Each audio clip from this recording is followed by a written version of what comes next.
임신년 2월 초파일, 야밤에 일어난 태자가 의관을 정제하시고 가만히 서쪽 하늘을 향해 무수히 배례하시자 문득 금색 광명이 나며 시방 제불이 각각 32상과 80종호를 갖추어 공중에 늘어서시고 무수한 보살이 각각 장엄을 맞추어 무량제천 대중을 거느려 좌우로 나열하였으니 연화는 중천에 있고 향내는 바람을 따라 구름 밖에 가득하였다.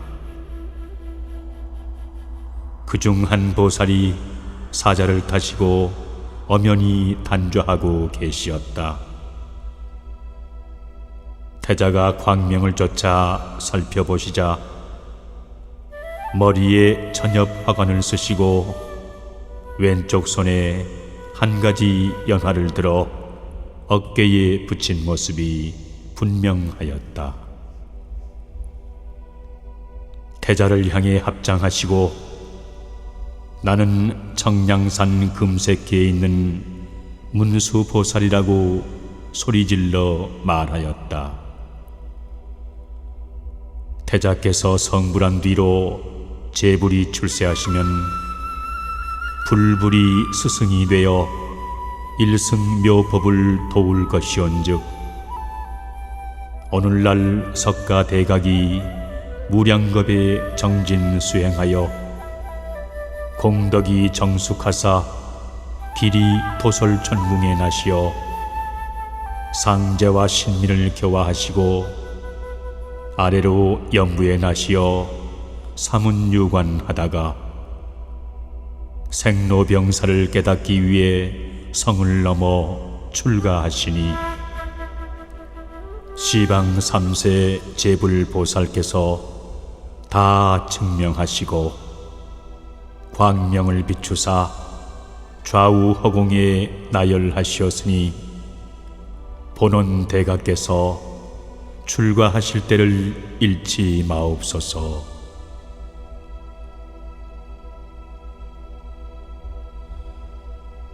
태자께서 이 말씀을 들으시고 크게 기뻐하며 계단 아래로 내려와 예배 합장하고 저 허공에 강림하신 성녀는 누구시길래 공중을 평지같이 왕래하시며 연화는 걸음을 쫓아 살아나는 것입니까?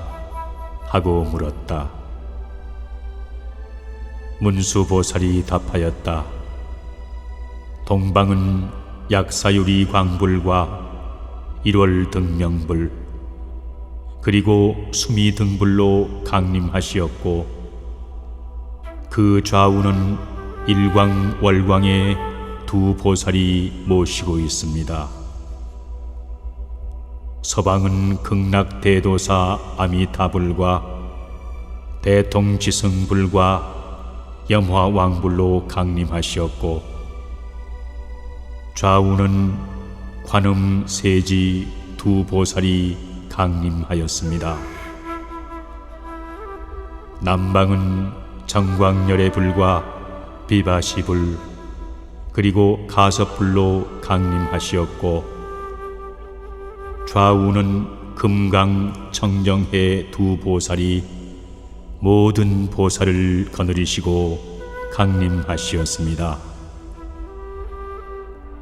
북방은 청정불과 칠성열애로 강림하시었고 좌우는 야광과 약상 두 보살이 모든 보살을 거느리시고 강림하였습니다.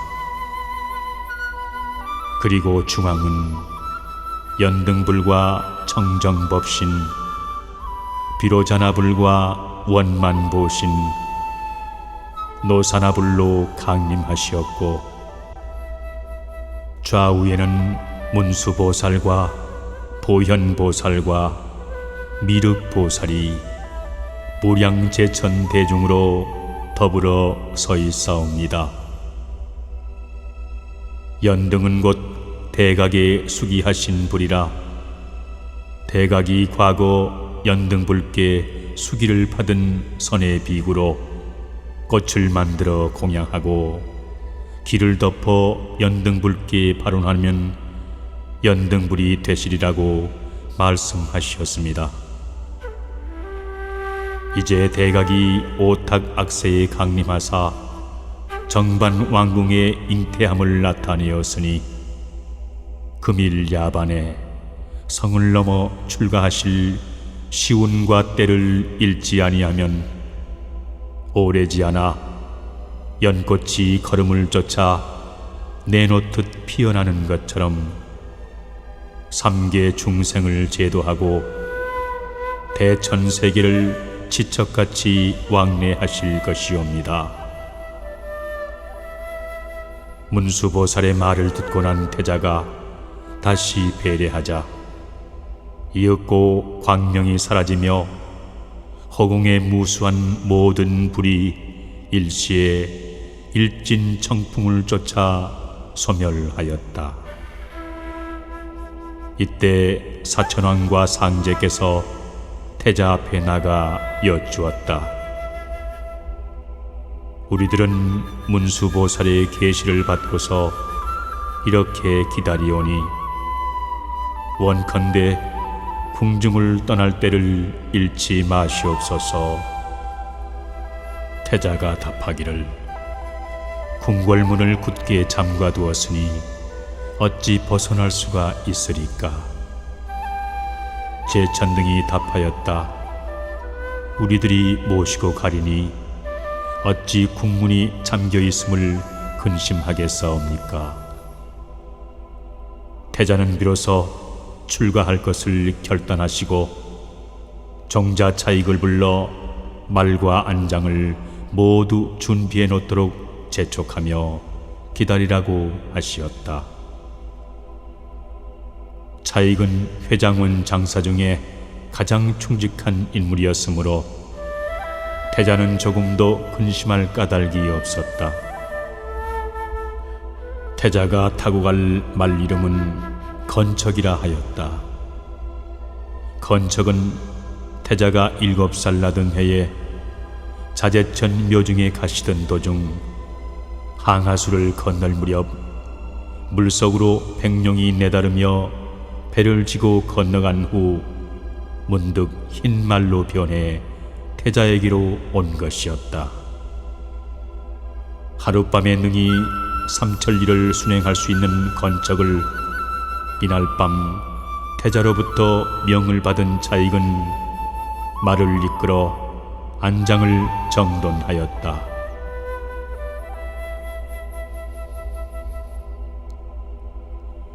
이때의 태자는 의관을 깨끗이 갖추시고 부왕 침전을 향하여 4번 절하고 급히 궁전을 떠나게 하여 내려오셨다. 건척을 이끌고 태자를 기다리고 있던 차익은 태자를 받들어 말에 오르게 하였다.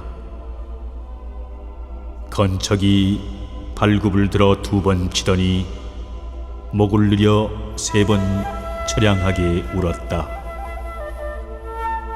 건척이 비록 짐승이나 집을 떠나 주인을 못 보게 되니 슬피 우는 것을 본 태자는 무상대도를 위해 부왕의 지극한 은혜와 왕궁의 부귀영화를 다 버리고 출가하는 자신을 헤아렸다. 이 무렵 야수 부인은 왕명을 받아 태자의 침전으로 나아가 태자의 동정을 살피셨다. 날이 오래도록 약한 몸이 피로하여 침상을 기대해 졸고 있을 때에 문득 허공으로 상스럽지 않은 구름이 일어나며 무수한 장육 금신이 금색 광명을 넣어 어두운 밤이 대낮 같았다. 태자가 그 가운데로 몸을 놀려 삽시간에 공중에 오르자 해와 달이 떨어져 두 어깨에 얹히며 구름 속으로 백룡을 타고 금신을 쫓아 서천으로 향하였다. 야수 부인은 태자는 누구를 쫓아 어디로 가시는 것이옵니까? 하며 황망히 소리 질렀다. 태자는 구름 가운데서 한 번 고개를 돌아보았다. 태자의 뒤를 쫓아오던 동자를 발로 차 밀치자 동자는 울며 야수 부인의 품 한가운데로 피했다. 야수 부인은 놀라며 꿈을 깨자 동자의 우는 소리가 귓가에 쟁쟁이 들리는 것만 같았다. 정신을 차린 야수 부인이 시녀를 부른 시각이 삼경이었다. 달은 서창에 걸려있고 사방이 고요한 태자의 침실로 시녀를 데리고 야수 부인은 들어갔다.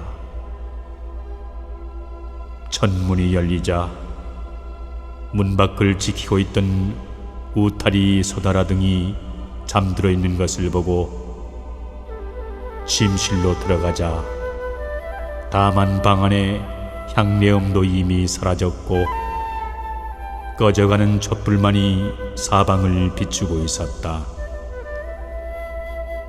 사람의 자취가 묘연하자 야수는 탄식하더니 때마침 건척에 슬피 우는 소리를 듣고 소리를 쫓아 넘어질 듯이 내달아보니 태자는 말허리를 잡고 국문을 나서려고 하였다.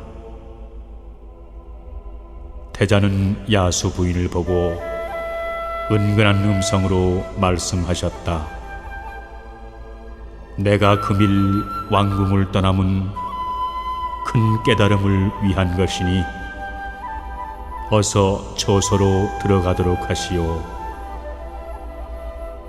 제천 상제들이 사방으로 태자를 옹위하며 성문을 빠져나가자 상제는 일산을 들고 사천왕은 태자의 덧신 말굽을 잡아보았으나 조금도 흔들림이 없었다.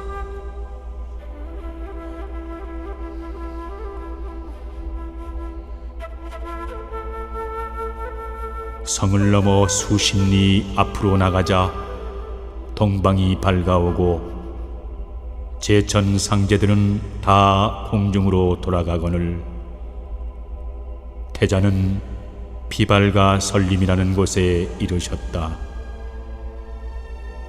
산수가 절경인 이곳은 곳곳에 층암절벽과 울창한 소나무들과 푸르른 대나무들이 가득하였다. 이런 가히 출가 도인이 거처할 곳이라 헤아리던 태자는 그물에 걸려있던 물고기가 강과 호수를 만난 것처럼 기뻐하였다. 태자는 묘상에서 노래하며 말씀하셨다. 과거 재불이 출가하여 큰 깨달음을 구할 때에 몸에 입고 있던 비단옷을 벗어버리고 수발을 모두 잘라버렸다.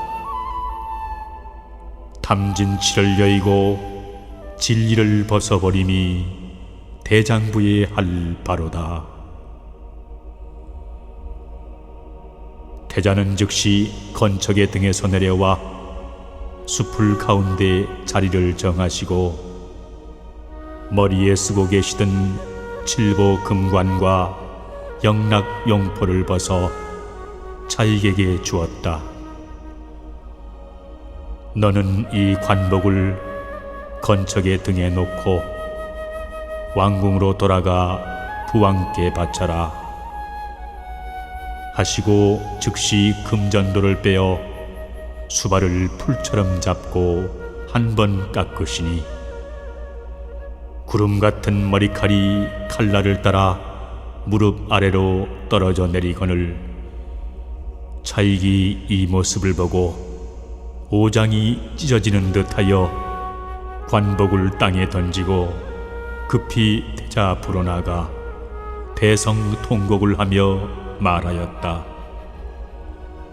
태자께서는 한나라의 가장 큰 분이 되는 분이신데 불구하고 부왕과 종사와 백성을 누구에게 부탁하시고 이렇게 야반에 성을 넘으신 것이오며 어찌 이곳에 이르러 삭발위승이 참아 할 바이옵니까? 차라리 신의 목숨을 지금이라도 당장 끊어버림만 같지 못하옵나이다. 어서 성으로 다시 돌아가시옵소서. 금전도를 잡고 놓지 않는 자에게 태자는 말씀하셨다. 모두 도를 위하여 성을 떠나온 것인즉 어서 빨리 성으로 돌아가도록 하라. 자익이 엎드려 좀처럼 떠나지 아니하니 상제와 사천왕이 급히 내달아 자익을 물리치고 태자가 앉아있던 곳을 자취가 보이지 않도록 감추어 버렸다. 태자는 다시 칼을 들어 남은 머리를 깎으시니 상제가 그 머리를 낱낱이 거두어 금합에 넣어 천상으로 올려다가 탑을 조성하고 그 가운데 고이 모셔두었다.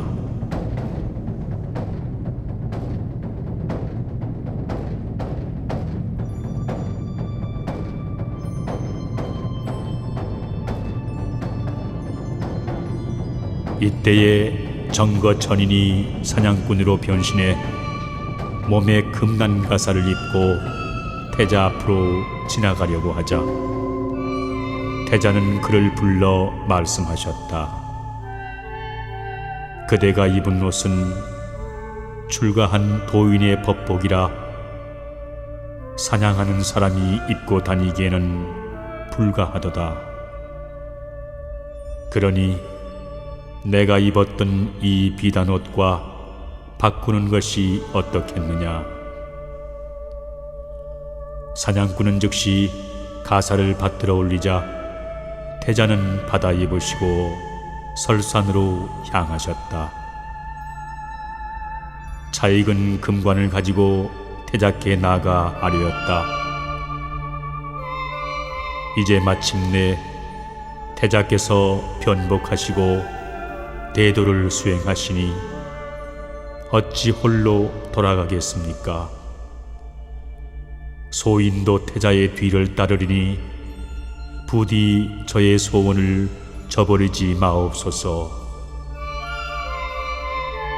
자익의 슬픈 모습을 바라보시던 태자는 웃으시며 말하기를 세월이 지나면 꼭 만날 때가 있을 것이다.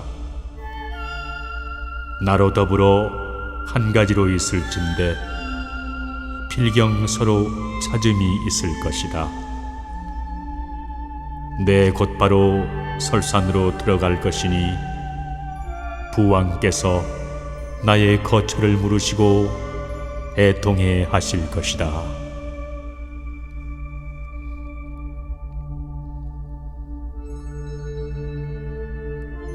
이 무렵 부왕은 태자가 성을 떠난 것을 알고 야수다라에게로 오시었다. 야수다라의 착하디 착한 눈동자에 눈물이 어리는 것을 보고 부왕은 크게 슬퍼하셨다. 태자가 출성 시에 너는 그 사실을 모두 알고 있었느냐? 만일 알았었다면 태자와 헤어질 때 무엇이라고 하였으며 어디로 갈 것이며 어느 때에 돌아온다 하더냐? 이렇게 물으시며 차마 말을 잇지 못하셨다. 왕의 말씀을 들으며 눈물을 흘리던 야수다라는 이렇게 말했다. 저의 운명이 기구해서 청춘임에도 이별을 했으며 이 이별이 또 영원한 이별이라 너무도 슬프옵나이다. 태자는 천인이시라 재불이 강림하사 출가하였사오니 어찌 부귀영화를 생각하겠사옵니까? 아마 오래지 아니하여 반드시 올바른 깨달음을 증득해 부모 친척과 처자 권속을 다 제도할 게 분명한즉 성상께서는 마음의 근심을 부디 억제하사 너무 그렇게 슬퍼하지 마옵소서. 태자께서 왕궁으로 다시 돌아오시는 날 천궁의 기쁨을 나눌 것이 분명하다고 여겨지옵니다. 부왕은 야수다라로부터 태자가 전당향을 주고 갈 때의 말씀을 낱낱이 고해받자 이르시기를 부자는 천성지천이라 잊고저 하나 모습이 눈에 아망하니 슬프구나. 이 늙은 나비 간장이 어찌 온전하겠는가. 부왕이 소리 높여 통곡하시니 주위의 제신이 일시에 제읍하였다. 왕은 홍한 방명이 옛날로부터 없어지지 않은즉 현부는 노부를 생각하라고 야수를 위로하시었다. 이때에 태자를 양육하시던 마야 부인의 아우 마하파사 파제는 슬피 울다가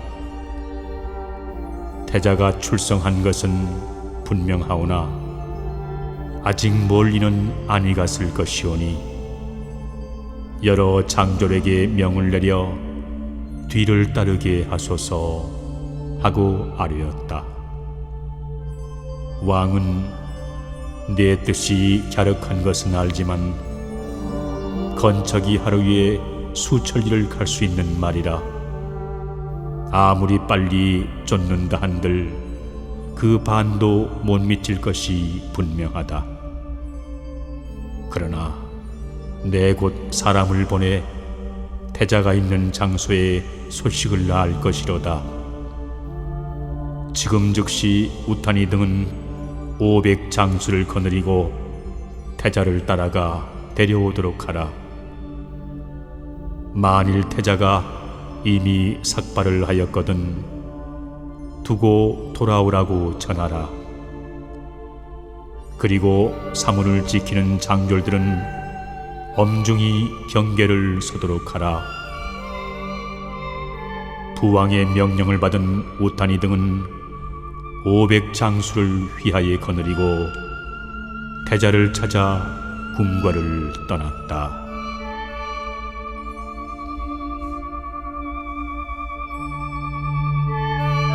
때마침 차익이 태자를 눈물로 이별하고 왕궁으로 돌아오다가 우타니 등을 만나 반가움을 나누며 태자가 이미 설산으로 들어가셨다고 전했다. 우타니 등은 차익의 말을 듣고 슬퍼하며 중도에 머물러 다시 왕명이 내릴 때까지 기다렸다.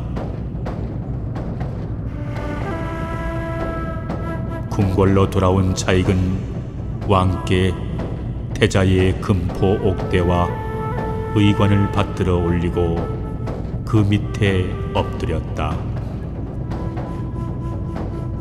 국운이 불행하사 태자께서는 모든 하늘과 더불어 야반에 출성하셨습니다. 수발을 끊고 설산으로 들어간 태자께서는 소신으로 하여금 관복과 건척을 갖다가 부왕께 드리라고 말씀하셨습니다. 그래서 이렇게 명을 어기지 못해 궁궐로 돌아왔사오나